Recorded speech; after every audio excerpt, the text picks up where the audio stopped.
Good afternoon friend.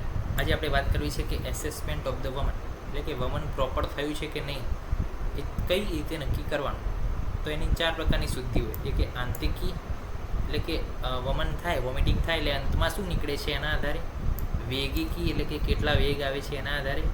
માનિકી એટલે કે કેટલા પ્રમાણમાં જે વોમિટિંગ મટીરિયલ છે એ નીકળે છે એના આધારે.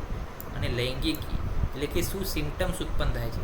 તમે વમન પતાવી દે પછી શું સિમ્ટમ્સ ઉત્પન્ન થાય છે એ સિમ્ટમ્સના આધારે પણ શું છે એસેસમેન્ટ થાય છે વમન, કે આ વમન યોગ્ય છે કે અયોગ્ય છે, હીન છે કે અતિ છે કે સમ્યક છે. તો 4 પ્રકાર: આંતિકી, વૈગિકી, માનિકી અને લૈંગિકી. દલહર પ્રમાણે વૈગિકી અને માનિકી શુદ્ધિ દર્દીના પ્રકૃતિ, સાર, સહનન, વય, બલ પ્રમાણે હોતી નથી.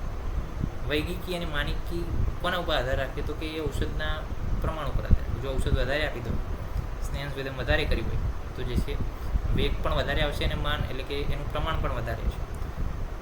પ્રવર શુદ્ધિમાં 8 જ વેગ હોય એવું નથી, 8થી ઓછા પણ હોય અને 8થી વધારે પણ હોય.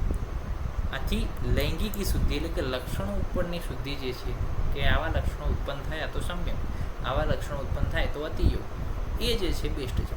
કારણ કે વેગિકી એટલે કે વેગ પ્રમાણે અને માન પ્રમાણે એ શુદ્ધિ આપણે મનાય, કારણ કે એ તો પેશન્ટ વાઇઝ અલગ અલગ હોય, ડિઝીઝ વાઇઝ અલગ અલગ હોય, અને આપણે શું સ્નેહપાનમાં આપ્યું છે, કેટલું આપ્યું છે, પેલાએ કેટલું લીધું છે એના આધારે અલગ અલગ થશે. પરંતુ જે સિમ્ટમ્સવાળી શુદ્ધિ છે, જે લૈંગિકી શુદ્ધિ છે, તો બધામાં શું રહેશે, સેમ રહેશે. તો એને જે છે વધારે મહત્ત્વ અપાય છે. લૈંગિકી અને આંતિકી જે છે લક્ષણ સમ્યક લક્ષણ, અયોગ લક્ષણ, અતિયોગ લક્ષણને સૂચવે છે. જ્યારે માનિકી અને વૈગિકી શેને સૂચવે છે, પ્રવર, મધ્યમ અને અવર સૂચવે છે. અને આ શુદ્ધિ શેમાં ઉપયોગી છે તો કે આપણને સંસર્જન કર્મ કેવો પ્લાન કરવો. જો પ્રવર શુદ્ધિ હોય તો એ પ્રકારનું પ્લાનિંગ થાય, જો મધ્યમ શુદ્ધિ હોય તો એ પ્રમાણેનું પ્લાનિંગ થાય.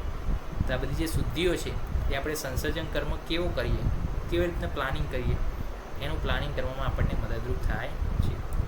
તો સમ્યક વમન લક્ષણની વિશે વાત કરીશું નેક્સ્ટ લેક્ચરમાં. ત્યાં સુધી રજા આપશો. જય હિન્દ, જય ભારત, જય ધન્યવાદ.